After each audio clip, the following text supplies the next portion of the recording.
it's a little bit weird to talk about the Saints, other than the fact that I still have so many great relationships with guys on the team. I know the schemes, both defensively, offensively. I know the way Sean Payton thinks. So I believe I can recognize certain things, maybe different than a lot of people can.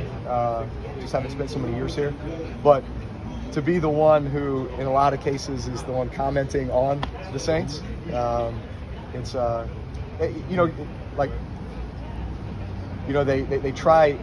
Obviously, being up there, you need to be very kind of neutral and call it like you see it and that kind of thing. But I mean, you all know exactly where my heart is. My heart is here in New Orleans with the Saints, and I'm rooting for them. I'm wanting them to win. I'm wanting them to be successful. So there's that balance. When you're kind of watching the Saints play now, when you're analyzing it, how often are you out there like diagnosing what should have happened versus what did happen, because you know the scheme so well? Yeah. So I'd say it's just like when I broadcast a Notre Dame game. I study the opponent leading up to both sides of the ball, leading up to the game, and then I'm trying to predict what's going to happen based on my film study and based on my knowledge of the teams.